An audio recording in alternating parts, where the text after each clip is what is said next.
Salam saudaraku. Selamat malam, salam sejahtera bagi kita semua. Salam di dalam kasih-Nya Tuhan kita Yesus Kristus. Oleh karena kemurahan hati Tuhan, kita dimungkinkan untuk melangsungkan ibadah doa penyembahan. Dan sebentar kita akan tersungkur di kaki salib Tuhan, sujud menyembah Allah yang hidup. Namun terlebih dahulu kita memperhatikan firman pengembalaan untuk ibadah doa penyembahan dari surat yang dikirim oleh Rasul Paulus kepada jemaat di Kolose. Tidak lupa juga saya menyapa anak-anak Tuhan, umat Tuhan, hamba-hamba Tuhan, rekan-rekan saya yang sedang mengikuti pemberitaan firman Tuhan dimanapun Anda berada, kiranya Tuhan memberkati kita sekaliannya. Puji Tuhan. Segera saja kita perhatikan Kolose pasal yang kedua, ayat 6 sampai dengan ayat yang ke-7. Silakan. Demikianlah Tuhan. Ya. Kepenuhan hidup dalam Kristus. Ya. Kamu telah menerima Kristus Yesus Tuhan kita. Karena itu hendaklah hidupmu tetap di dalam Dia. Hendaklah kamu berakar di dalam Dia dan dibangun di atas Dia. Hendaklah kamu bertambah teguh dalam iman yang telah diajarkan kepadamu, dan hendaklah hatimu melimpah dengan syukur. Ya. Setelah menerima Kristus Yesus Tuhan kita, dilanjutkan dengan 4 tindakan. Setelah menerima Kristus Yesus Tuhan kita, dilanjutkan dengan 4 tindakan. 1, hendaklah hidupmu tetap di dalam Dia. 2, hendaklah berakar di dalam Dia dan dibangun di atas Dia. 3, hendaklah kamu bertumbuh. 3, hendaklah kamu bertambah teguh dalam iman. 4, hendaklah kamu melimpah dengan syukur. Ya, saya ulangi. Setelah menerima Kristus Yesus Tuhan kita, dilanjutkan dengan 4 tindakan. 1, hendaklah hidupmu tetap di dalam Dia. 2, hendaklah kamu berakar di dalam Dia dan dibangun di atas Dia. 3, hendaklah kamu bertambah teguh dalam iman. 4, hendaklah hatimu melimpah dengan syukur. Sekarang kita akan memperhatikan keterangan. Hendaklah kamu bertambah teguh dalam iman. Hendaklah kamu bertambah teguh dalam iman. Saudaraku, sejenak kita perhatikan bertambah teguh dalam iman. 2 Korintus 13 ayat yang ke-5. 2 Korintus 13 ayat yang ke-5. Baca. Demikianlah firman Tuhan. Ya. Ujilah dirimu sendiri. Ujilah dirimu sendiri. Terus, apakah kamu tetap tegak di dalam iman? Apakah kamu tegak di dalam iman? Terus, selidikilah dirimu. Selidikilah dirimu. Apakah kamu tidak yakin akan dirimu? Apakah kamu tidak yakin akan dirimu? Terus, bahwa Kristus Yesus ada di dalam diri kamu. Bahwa Kristus Yesus ada di dalam diri kamu. Terus, sebab jika tidak demikian, kamu tidak tahan uji. Iya. Perhatikan kalimat ayat dari ayat ini. Apakah kamu tetap tegak di dalam iman? Ya. Apakah kamu tetap tegak di dalam iman? Ya. Bertambah. Apakah kamu tetap tegak di dalam iman? Tetap tegak di dalam iman berarti ya. Ulangi dulu ayat yang kelima. Saya bermasalah dengan kacamata. Saya sudah bilang tadi ke Pak Barita supaya diambil. Tadi sudah diperiksa tadi siang, tetapi rupanya pas saya tes kembali, saya uji kembali, nggak bisa saya pergunakan. Membaca bisa, tetapi rupanya disatukan membaca dengan melihat jarak jauh, sehingga bermasalah sekali. Ya, puji Tuhan, bantu doa supaya saya tetap bisa membaca ayat ini dengan baik, ya. Amin, saudaraku. Amin. Puji Tuhan.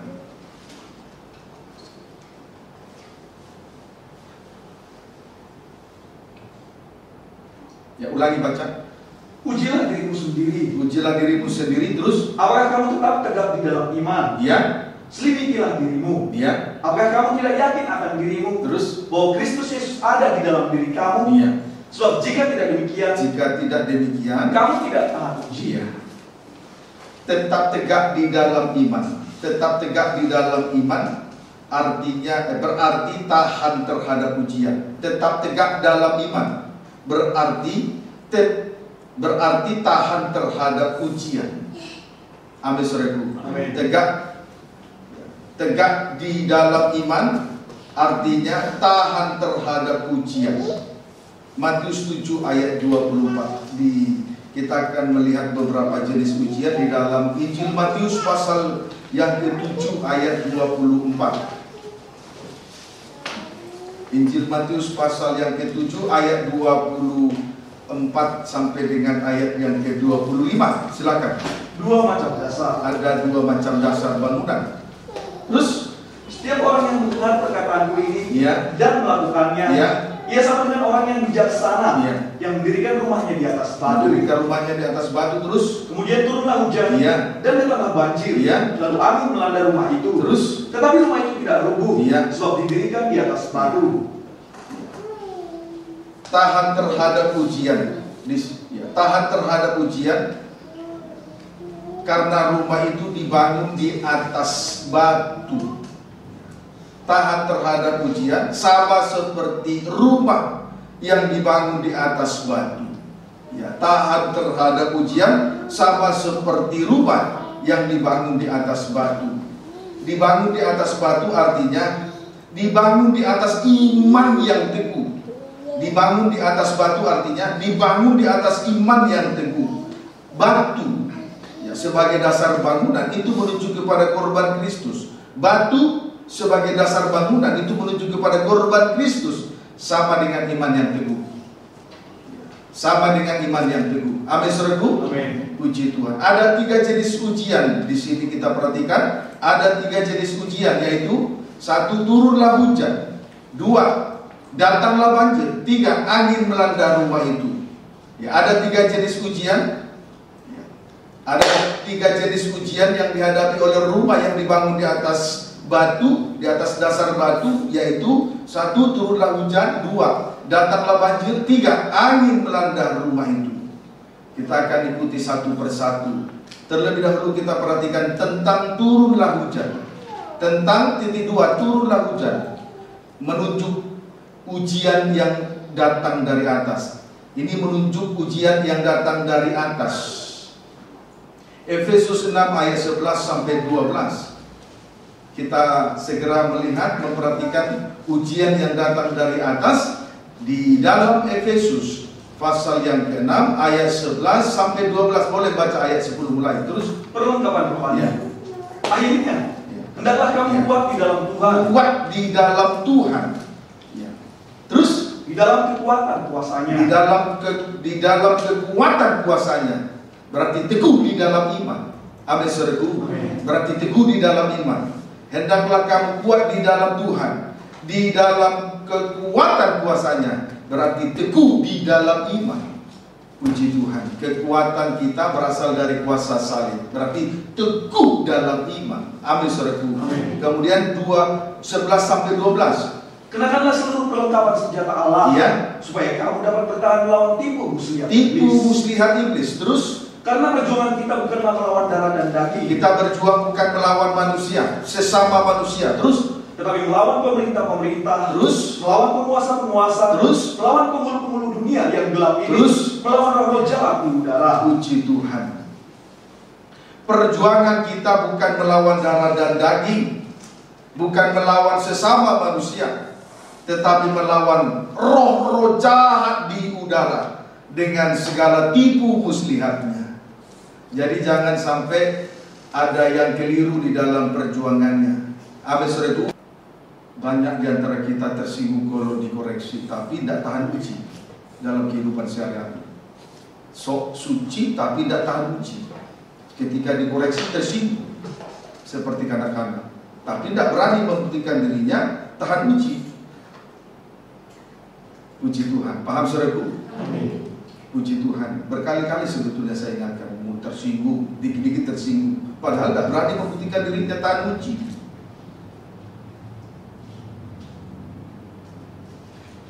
Puji Tuhan. Ada 3 jenis ujian, yaitu 1. Turunlah hujan. 2. Datanglah banjir. 3. Angin melanda rumah itu. Sekarang kita akan mengikuti 3 jenis ujian ini satu persatu. Sekarang terlebih dahulu kita perhatikan tentang turunlah hujan. Ini menunjuk ujian yang datang dari atas. Efesus pasal 6 ayat 10 tadi dikatakan di situ, akhirnya hendaklah kamu kuat di dalam Tuhan. Kuat di dalam Tuhan, di dalam kekuatan kuasa-Nya. Saudaraku, kekuatan yang kita peroleh berasal dari kuasa salib. Inilah teguh, berarti sama dengan teguh di dalam iman. Amin, saudaraku. Kemudian pada ayat 11 sampai 12, perjuangan kita bukan melawan darah dan daging, bukan melawan sesama manusia, tetapi melainkan perjuangan kita melawan penghulu-penghulu dunia yang gelap, yaitu roh-roh jahat di udara, dengan segala tipu muslihatnya, dengan segala tipu muslihatnya. Saudaraku, ketika Yesus disalibkan, Dia tidak membalas kejahatan dengan kejahatan, sama dengan tidak terperangkap dengan tipu muslihat daripada setan, iblis atau setan. Amin, saudaraku. Ketika Yesus disalibkan, Dia tidak membalas kejahatan dengan kejahatan, sama dengan tidak terperangkap dengan tipu muslihat dari iblis atau setan. Salib Kristus dimulai dari Taman Getsemani. Salib Kristus dimulai dari Taman Getsemani.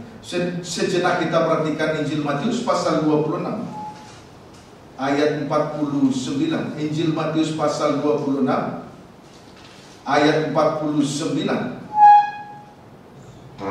Injil Matius pasal 26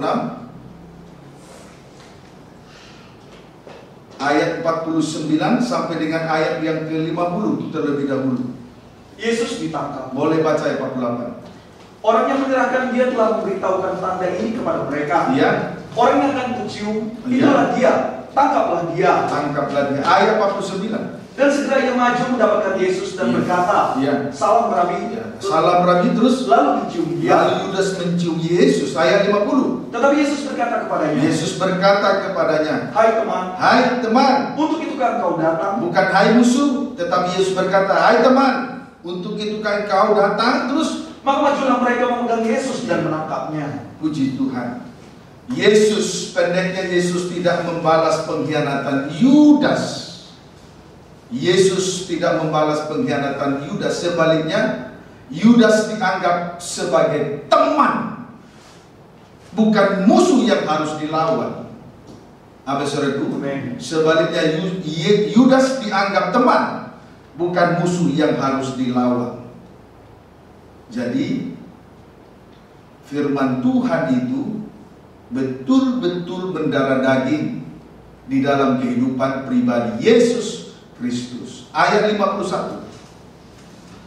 Tetapi seorang dari mereka yang menyertai Yesus mengulurkan tangannya, mengurus pedangnya, dan meletakkan kepada hambanya, imam besar, sehingga putus telinganya. Kemudian Petrus memutuskan telinga salah seorang dari hamba imam besar tersebut. Selanjutnya Petrus memutuskan telinga dari salah seorang hamba dari imam besar. Puji Tuhan. Ketika Yesus hendak ditangkap, Petrus segera memutuskan telinga dari salah seorang hamba imam besar itu. Sekarang kita lihat ayat 52. Maka kata Yesus kepadanya, Petrus, terus masukkan pedang itu kembali ke dalam sarungnya. Sebab barang siapa menggunakan pedang akan binasa oleh pedang. Puji Tuhan. Barang siapa menggunakan pedang akan binasa oleh pedang. Puji Tuhan. Barang siapa menggunakan pedang akan binasa dengan pedang itu sendiri. Itu sebabnya Yesus tidak membalas kejahatan dengan kejahatan. Dia tidak terperangkap dengan tipu muslihat daripada iblis atau setan. Kemudian tidak berhenti sampai di situ. Sekarang kita akan melihat ketika Yesus berada di 3 pengadilan. Yang pertama di hadapan mahkamah agama. Injil Matius pasal 26, Matius pasal 26 ayat 59 sampai dengan ayat yang ke-63. Baca. Yesus di hadapan mahkamah agama. Iya. Imam-imam kepala, malah seluruh mahkamah agama mencari kesaksian palsu terhadap Yesus. Dia mencari kesaksian palsu terhadap Yesus, terus supaya ia dapat dihukum mati.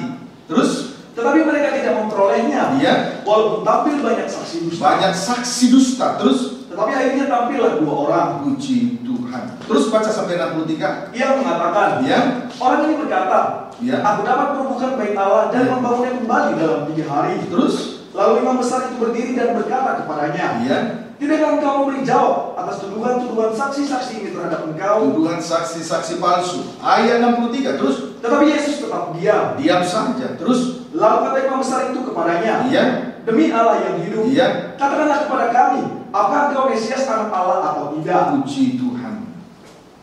Terhadap kesaksian palsu dan saksi dusta, Yesus tetap berdiam diri. Terhadap kesaksian palsu dan saksi dusta, Yesus tetap berdiam diri. Puji Tuhan. Jadi ketika dia berada di hadapan mahkamah agama, di situ banyak saksi-saksi palsu dan saksi-saksi dusta terhadap diri Yesus sendiri. Tetapi Yesus tetap berdiam diri. Tetapi Yesus tetap berdiam diri. Puji Tuhan. Saudaraku, firman Tuhan yang kita terima adalah iya dan amin. Kuasa dari firman pengajaran yang rahasianya dibukakan adalah berkuasa menyingkapkan segala rahasia yang terkandung di dalam hati.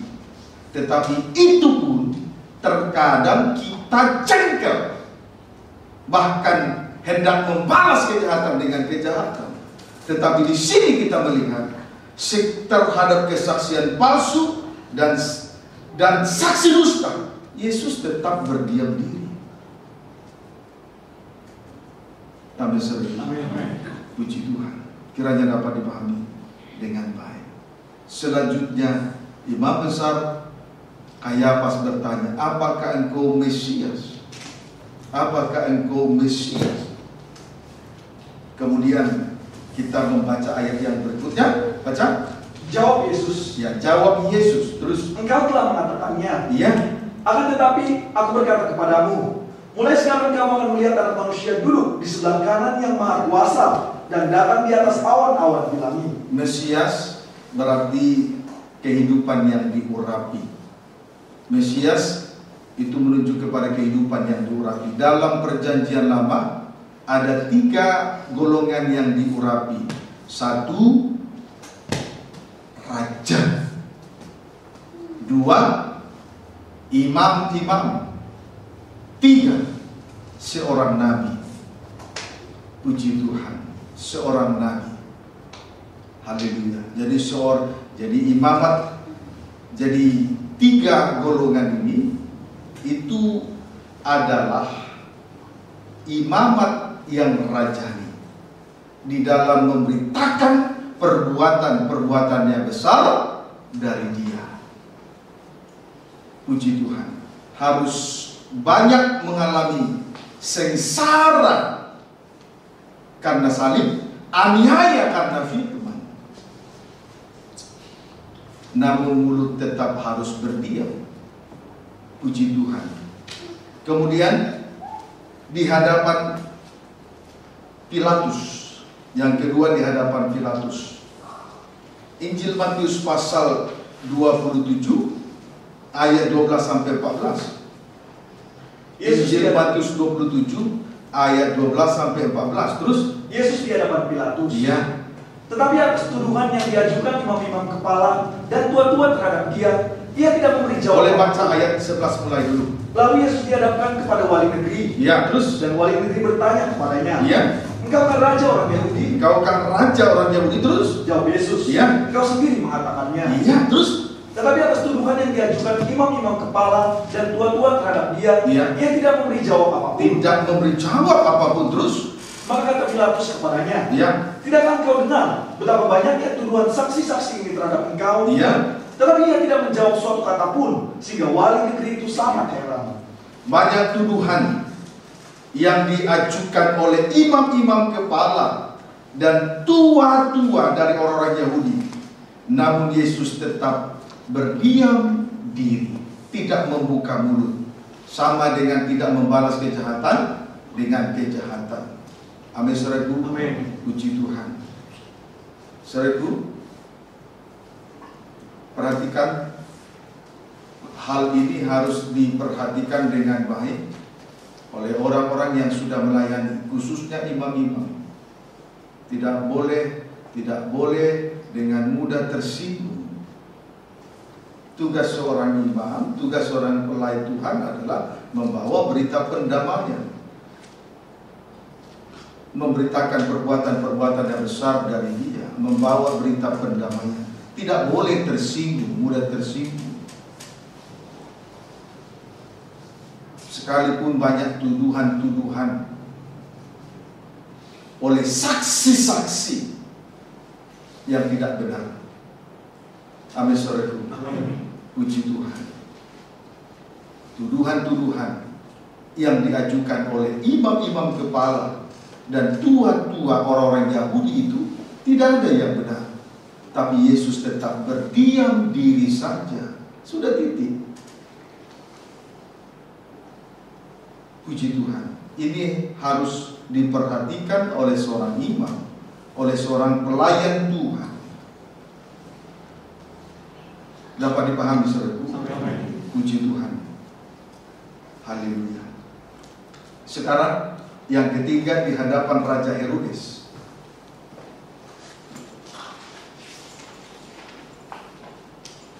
Injil Lukas pasal yang ke-23. Injil Lukas pasal yang ke-23 ayat 8 sampai dengan ayat yang ke-11. Baca. Yesus di hadapan Herodes. Ya, Yesus di hadapan Herodes. Ketika Herodes melihat Yesus, Ya. ia sangat girang. Dia sangat girang terus. Sebab sudah lama ia ingin melihatnya. Terus Karena ia sering mendengar tentang dia. Iya. Lagi pula ia mengharapkan melihat bagaimana Yesus mengadakan suatu tanda ataupun mukjizat. Terus ia mengajukan banyak pertanyaan kepada Yesus. Iya. Tetapi Yesus tidak memberi jawaban apapun. tidak memberi jawaban apapun. Terus Sementara itu imam-imam kepala dan ahli-ahli Taurat maju ke depan dan melontarkan tuduhan-tuduhan yang berat terhadap dia. tuduhan-tuduhan yang berat terhadap dia. Terus Maka mulailah Herodes dan pasukannya menista dan mengolok-olokkan dia. Iya. Ia mengenakan jubah kebesaran kepadanya, lalu mengirim dia kembali kepada Pilatus. puji Tuhan. Perhatikan, kita melihat di sini sikap dari dua golongan. Yang pertama, sikap dari Herodes. Ya, sikap daripada Herodes.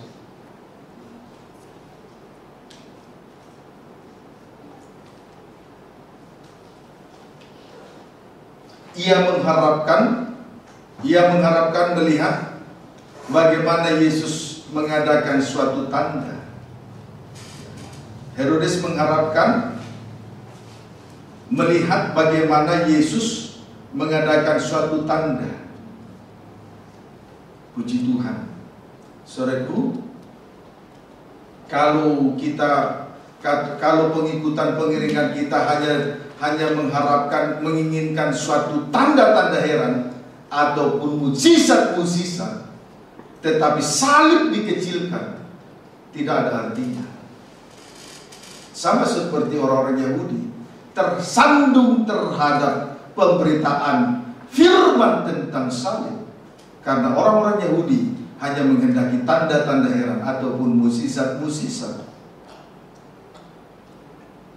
Sebab itu ketika Yesus dibawa ke hadapan Raja Herodes, Herodes sangat gembira sekali. Kalau ibadah dan pelayanan kita, kalau kita gembira di tengah ibadah dan pelayanan hanya karena mukjizat, itu sama dengan ibadah taurat. Itu sama dengan ibadah lahiriah. Tidak ada artinya. Sama dengan mulut memuliakan Tuhan, tapi hatinya jauh dari Tuhan. Sama dengan mempersembahkan tubuh jasmani kepada Tuhan, tetapi manusia batin tidak dipersembahkan kepada Tuhan. Banyak orang Kristen seperti Herodes ini. senang, gembira melihat tanda-tanda heran di tengah ibadah dan pelayan, tetapi tersandung terhadap pemberitaan firman tentang salib. Banyak. Kemudian dari pihak imam-imam, kepala dan ahli-ahli Taurat melontarkan tuduhan-tuduhan yang berat terhadap dia. Melontarkan tuduhan-tuduhan yang berat terhadap dia. Puji Tuhan. Imam-imam kepala dan ahli-ahli Taurat adalah golongan intelektual, melayani Tuhan, kemudian mengerti tentang hukum Taurat, tetapi masih melontarkan tuduhan-tuduhan yang berat. Haleluya. Tetapi di sini kita melihat Yesus tetap berdiam diri saja. Kesimpulannya, Herodes maupun imam-imam kepala dan ahli-ahli Taurat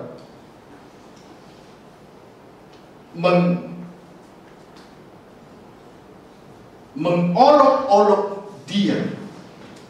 Kesimpulannya, Raja Herodes dan imam-imam kepala serta ahli-ahli Taurat mengolok-olok Yesus. Puji Tuhan. Tetapi Yesus tetap berdiam diri saja. Amin, saudaraku. Kesimpulannya, kesimpulannya ketika Yesus berada di hadapan di 3 pengadilan. Kesimpulannya ketika Yesus berada di 3 pengadilan, Yesus adalah imam besar agung, melayani dengan kesaksian yang benar. Imam besar agung melayani dengan kesaksian yang benar. Kemudian Yesus adalah seorang nabi yang besar dengan pengorbanan yang besar, bernubuat lewat mimpi dan penglihatan untuk menyucikan dosa, semua dosa manusia. Sedangkan Pilatus hanya menyuci tangan sendiri, hanya membersihkan dirinya sendiri. Berbanding terbalik dengan pribadi Yesus. Dia seorang nabi besar dengan pengorbanan yang besar. Dia bernubuat lewat mimpi. Ini bukti seorang nabi, bernubuat lewat mimpi dan penglihatan untuk menyucikan dosa manusia. Sedangkan Pilatus hanya menyuci tangannya sendiri. Amin, saudaraku. Puji Tuhan. Kiranya dapat dipahami dengan baik. Kemudian Yesus adalah Raja besar dan yang berkuasa dengan segala keagungannya, sebab ia tidak mengolok-olok, ia tidak bermain-main. Itu keagungan seorang raja. Tidak terlihat di dalam dirinya suatu hal yang rendah. Itu seorang raja yang agung, raja agung. Tidak terlihat di dalam dirinya suatu sikap yang rendah, mengolok-olok dan bermain-main. Amin, saudaraku. Puji Tuhan. Haleluya. Yesus adalah Mesias, kehidupan yang diurapi. Amin, saudaraku. Puji Tuhan. Sekarang tentang datanglah banjir. Tentang datanglah banjir. Ini menunjuk dosa di bawah, yaitu dosa kenajisan. Datanglah banjir menunjuk dosa di bawah, yaitu dosa kenajisan. Titik. Sekarang ini dunia telah dilanda oleh banjir yang hebat. Di mana-mana telah terjadi banjir, yaitu dosa kenajisan. Di kota, di desa-desa telah dilanda oleh dosa kenajisan, baik yang tua maupun yang muda. dilanda oleh dosa kenajisan. Orang yang kaya, bahkan orang yang miskin sekalipun telah dilanda oleh dosa kenajisan. Dosa kenajisan melanda semua orang. Dosa kenajisan tidak memandang bulu. Puji Tuhan. Pada zaman Nuh, banjir pernah terjadi selama 5 bulan lamanya, atau 150 hari lamanya, sehingga membinasakan semua yang bernapas. Tetapi Nuh selamat. Tetapi Nuh selamat. Injil Matius pasal 24.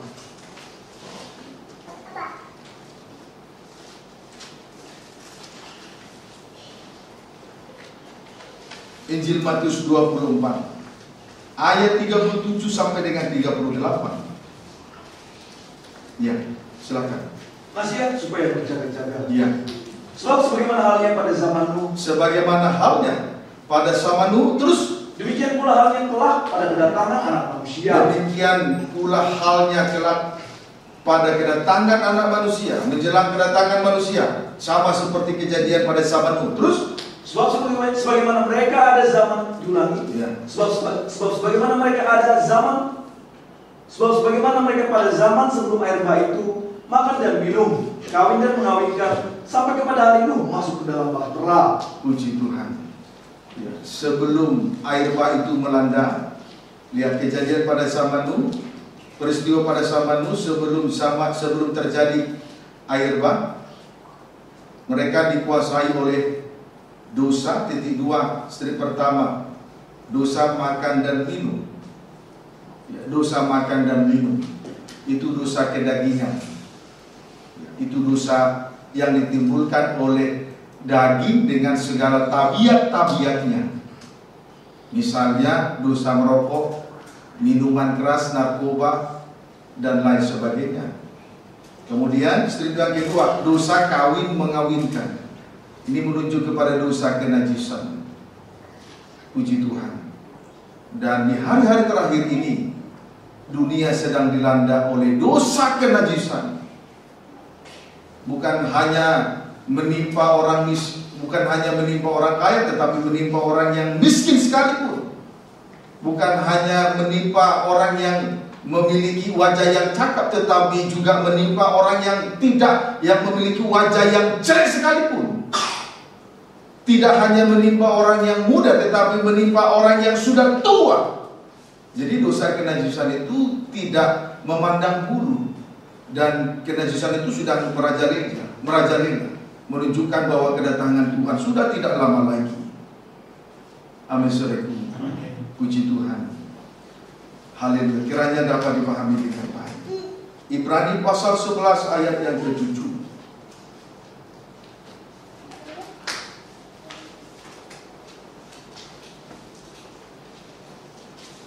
Boleh baca ayat 1, loncat ayat yang ke-7. Saksi-saksi iman. Iya.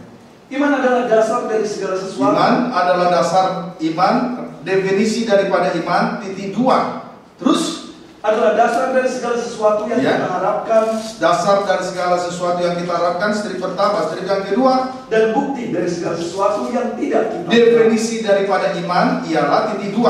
Strip pertama, dasar dari segala sesuatu yang kita harapkan. Dasar kita untuk berharap kepada Tuhan, itu iman, ya. Saudaraku, strip yang kedua, bukti dari segala sesuatu yang tidak kita lihat. Bukti dari segala sesuatu yang tidak kita lihat.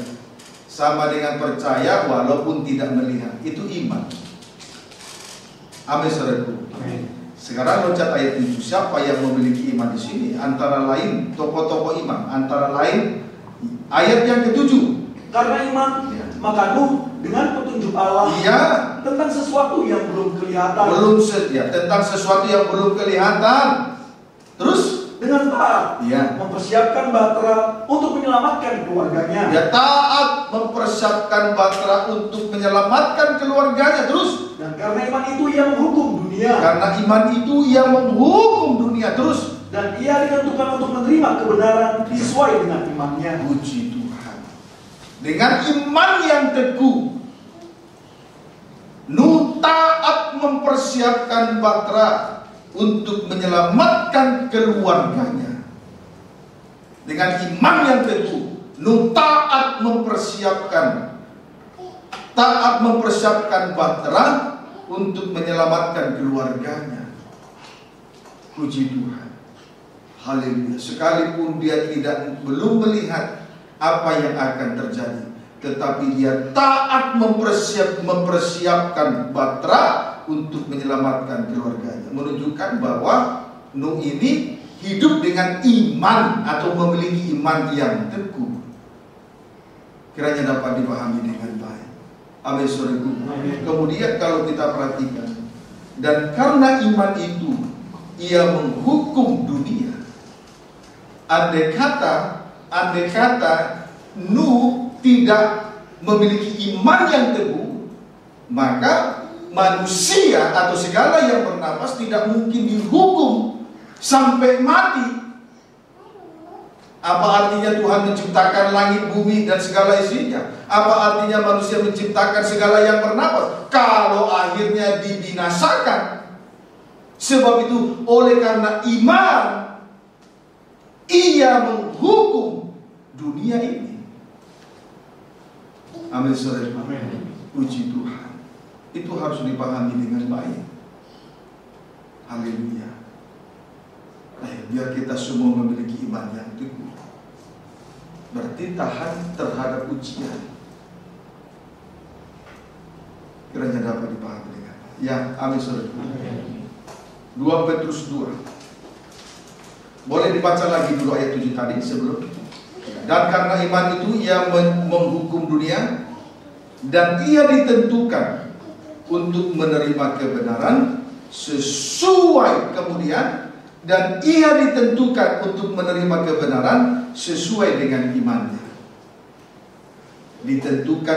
Ia ditentukan menerima kebenaran sesuai dengan imannya. Ayo bertahan di dalam iman yang teguh. Berarti tahan terhadap ujian. Sampai pada akhirnya Nuh ditentukan untuk menerima kebenaran sesuai dengan imannya. Puji Tuhan. 2 Petrus 2 ayat yang kelima. 2 Petrus 2 ayat yang kelima. Baca. Demikianlah firman Tuhan. Ya. Dan jika Allah tidak menyayangkan dunia purba, Ya. tetapi hanya menyelamatkan Nuh. Ya. Dia menerima kebenaran karena iman. Terus Pemberita kebenaran itu terus dengan 7 orang lain. Iya. Ketika ia mendatangkan air bah atas dunia orang-orang yang fasik. Iya. Puji Tuhan. Oleh karena iman yang teguh, Nuh dan keluarganya diselamatkan. Puji Tuhan. Pada saat dia membangun Batra di atas gunung yang tinggi, di situ dia disertai dengan memberitakan kebenaran. Tetap dia lakukan dengan taat walaupun dia belum melihat. Namun pada saat itu banyak pada zaman Nuh, orang-orang pada zaman Nuh mengolok-olok Nuh, tetapi dia terus dengan taat mempersiapkan bahteranya. Puji Tuhan. Disertai dengan, dan pada waktu dia mempersiapkan bahtera, dia juga memberitakan kebenaran. Dia memberitakan kebenaran. Dia adalah si pemberita kebenaran. Puji Tuhan. Sekalipun dia belum melihat apa yang akan terjadi. Jadi kesimpulannya, Nuh ini hidup dengan iman yang teguh. Orang dia sibuk mempersiapkan bahtera, sibuk memberitakan kebenaran, orang lain sibuk dengan dosa kenajisan. baik yang tua muda, laki-laki perempuan, kaya miskin, yang cakap wajahnya, yang jelek wajahnya, sibuk dengan kenajisan. Tetapi Nuh sibuk mempersiapkan bahtera, sibuk memberitakan kebenaran. Amin, saudaraku. Puji Tuhan. Haleluya. Jangan sibuk dengan kesibukan yang tidak jelas. Paham, saudaraku? Haleluya. Puji Tuhan. Sekarang tentang angin melanda rumah itu. Tentang angin melanda rumah itu menunjuk rupa-rupa, merujuk pada rupa-rupa angin pengajaran palsu. Tentang angin melanda rumah itu menunjuk pada rupa-rupa angin pengajaran palsu. Efesus 4 ayat 14 sampai 15.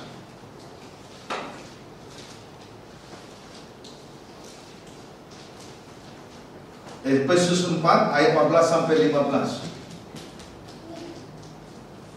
Baca. Demikian firman Tuhan. Ya. Sehingga kita bukan lagi anak-anak. Bukan lagi anak-anak, terus yang diombang-ambingkan oleh rupa-rupa angin pengajaran. Lebih dewasa secara rohani. Terus oleh permainan palsu manusia. Ya. Dalam kelicikan mereka yang menyesatkan. Terus tetapi dengan teguh berpegang kepada kebenaran. Ya. Di dalam kasih kita bertumbuh di dalam segala hal karena Dia Kristus yang adalah kepala. Puji Tuhan.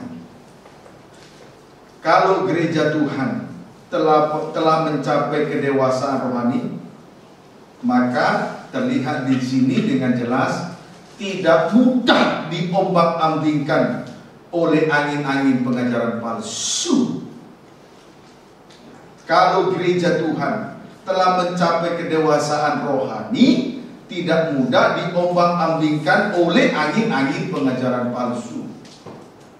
Jangan anggap enteng dengan angin-angin pengajaran palsu, saudara. Jangan anggap enteng. Saudara, Petrus 3,5 tahun mengikuti Tuhan.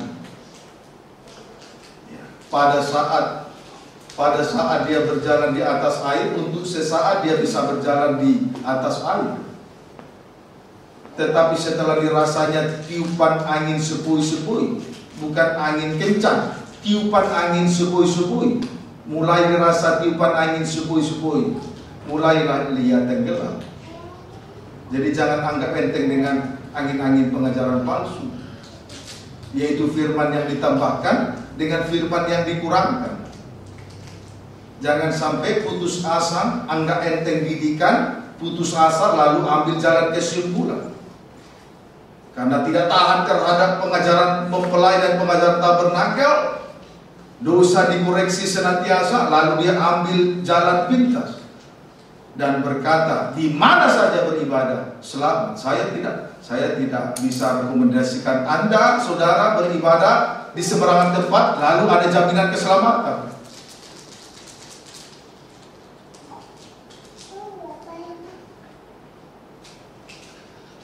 Tapi saya menghimbau tetap bertahan teguh di dalam iman. Amin, saudaraku. Puji Tuhan. Kiranya dapat dipahami dengan baik.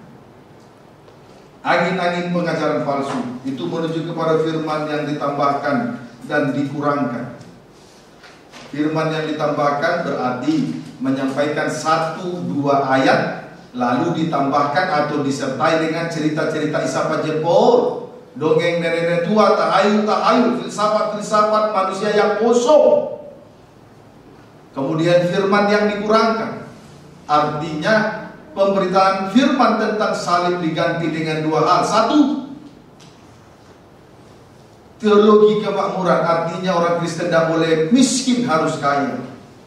2, pengajaran salib diganti dengan tanda-tanda heran ataupun mukjizat-mukjizat. Untuk yang kesekian kali saya sampaikan, sejuta kali, biarpun terjadi, sejuta kali terjadi mukjizat di depan mata, kalau seseorang tidak memikul salibnya, tidak ada artinya. Sejuta kali terjadi, anak-anak Tuhan, terjadi rumu-rumu dalam setiap ibadah, kalau dia tidak memikul salibnya, tidak selamat. Tidak ada artinya ibadah rumu-rumu tanpa salib. Amin saudaraku. Puji Tuhan. Kiranya dapat dipahami dengan baik. Ciri-ciri dewasa rohani. Ciri-ciri dewasa rohani.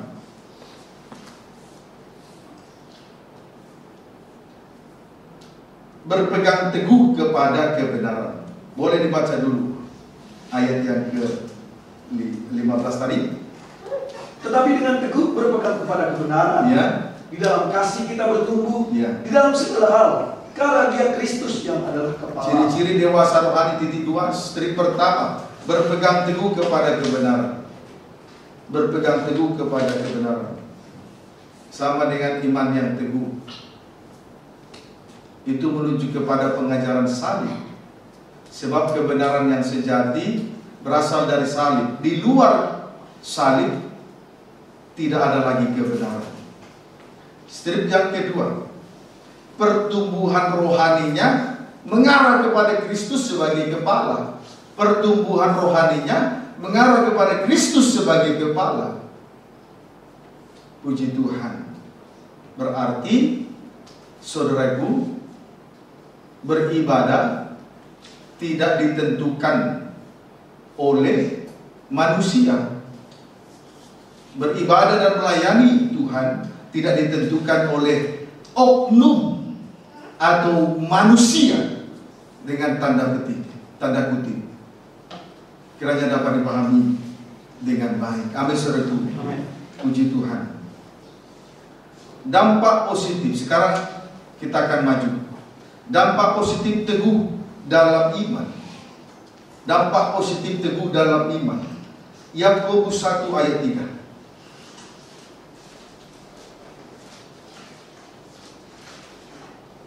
Yakobus 1 ayat 3, baca. Demikian firman Tuhan. Ya. Sebab kamu tahu Ya. bahwa ujian terhadap imanmu itu Iya, ujian terhadap imanmu itu menghasilkan ketekunan. Iya. Ujian terhadap iman menghasilkan ketekunan. Itu dampak positif teguh dalam iman. Ya. Puji Tuhan.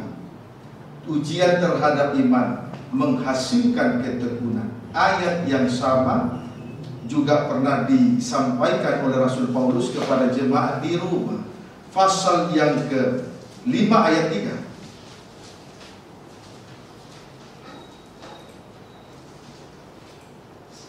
Baca.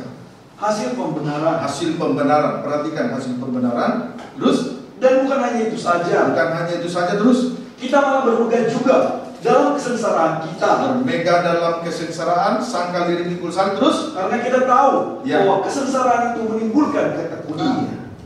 Sengsara salib atau berpegang teguh dengan iman menghasilkan ketekunan. Amin saudaraku. Amin. Teguh di dalam iman menghasilkan ketekunan. Sengsara salib atau teguh dalam iman menghasilkan ketekunan. Ketekunan dihasilkan oleh sengsara salib. Jadi ketekunan itu hasil dari sengsara salib atau teguh di dalam iman. Puji Tuhan. Ketekunan itu tidak datang dari mana-mana. Tidak datang dari harta, kekayaan, tidak datang daripada uang, tidak datang dari ilmu yang tinggi, pendidikan yang tinggi, tidak.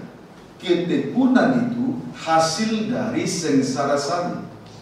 Teguh di dalam iman, memiliki pendirian yang kuat. Itu iman yang teguh. Seperti rumah yang dibangun di atas batu. Batu itu menuju kepada korban Kristus. Itulah iman yang teguh. Amin saudaraku. Jadi jangan sampai saudara belajar tekun dengan cara-cara yang lain. Ketekunan itu hasil dari sengsara salib. Teguh di dalam iman. Amin saudaraku. Puji Tuhan. Jadi yang masih muda, masih muda putus asa, mudah bersungut-sungut, ayo mulai sekarang belajar teguh dalam iman. Itulah berarti mengalami sengsara salib untuk menghasilkan ketekunan. Kalau seorang imam melihat ada kesalahan, tidak usah bersungut-sungut, ngambek sampai akhirnya membalas seperti apa yang diperbuat temannya. Ini sesuatu yang tidak benar. Sebetulnya itu merugikan diri sendiri. Puji Tuhan. Amin, saudaraku. Baik. Ibrani 10 ayat 22 sampai 25.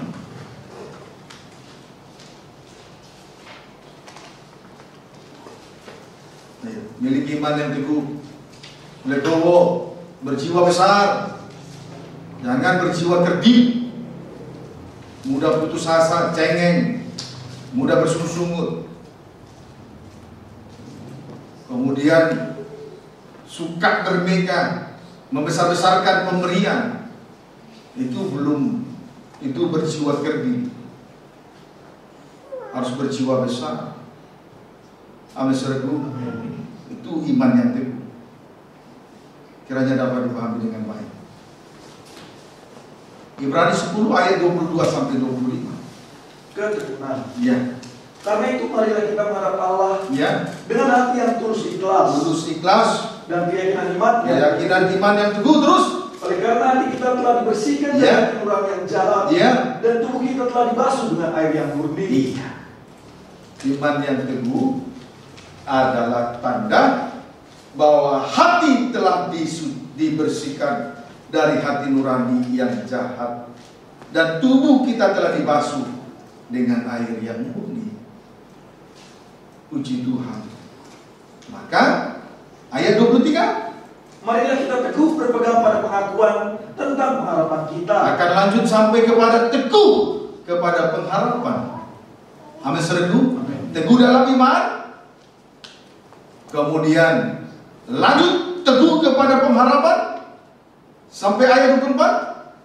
Dan marilah kita saling memperhatikan, Ya. supaya kita saling mendorong dalam kasih Ya. dan dalam pekerjaan Sampai baik. akhirnya mendorong dalam kasih. Sampai pada akhirnya mendorong dalam kasih, berarti saling memperhatikan satu dengan yang lain. Teguh di dalam iman, tanda hati nurani yang jahat telah disucikan.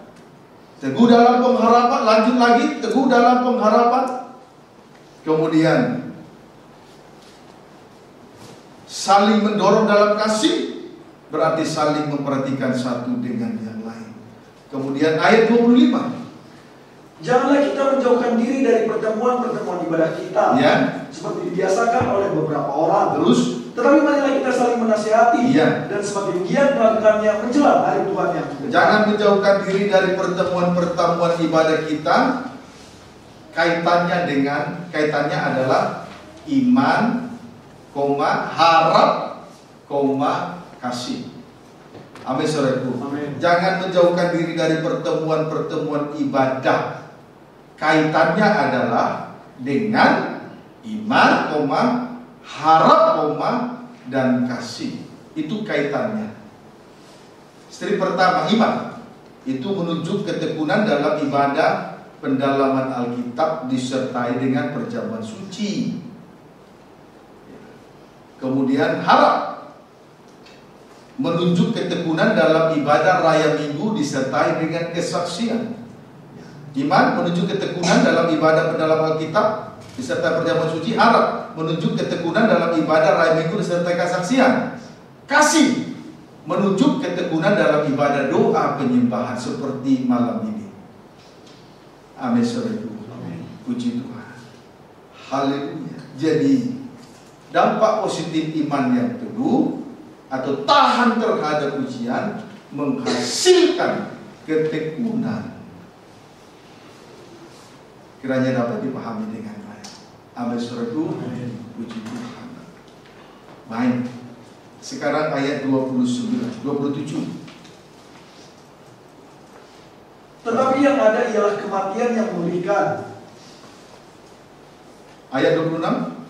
Sebab jika kita sengaja berbuat dosa, Ya. sesudah memperoleh pengetahuan tentang kebenaran, Yaitu ketekunan dalam 3 macam ibadah pokok. Terus, maka tidak ada lagi korban untuk menghapus dosa itu. puji Tuhan. Orang yang meninggalkan ibadah dan pelayanan Saudaraku, darah Yesus tidak berlaku atas dia. Sudah mengerti kebenaran tentang ketekunan dalam 3 macam ibadah pokok, tetapi mengabaikannya. Darah Yesus tidak berlaku atas dia. Hati-hati yang sudah mengerti tentang ketekunan dalam 3 macam ibadah pokok, tetapi dengan sengaja meninggalkannya, maka darah Yesus tidak berlaku atas dia. Puji Tuhan. Maka kita bersyukur sekali kepada Tuhan. Kita dengan memiliki iman yang teguh akan dampak positifnya menghasilkan ketekunan. Iman yang teguh berarti tahan terhadap ujian. Dampak positifnya menghasilkan ketekunan. Tekun dalam 3 macam ibadah pokok. Tekun dalam ibadah pendalaman Alkitab, tekun dalam ibadah Raya Minggu, tekun dalam ibadah doa penyembahan. Dan kalau dengan sengaja meninggalkan ketekunan dalam 3 macam ibadah pokok, darah Yesus tidak berlaku atas dia. Sekalipun dia banyak dalam berkorban, banyak dalam berjerih lelah, darah Yesus tidak berlaku atas dia. Kiranya dapat dipahami dengan baik. Sebab itu hendaklah kamu bertambah teguh dalam iman. Amin, saudaraku. Tuhan Yesus memberkati kita semua. Langsung saja kita tersungkur di kaki salib, kita angkat pujian.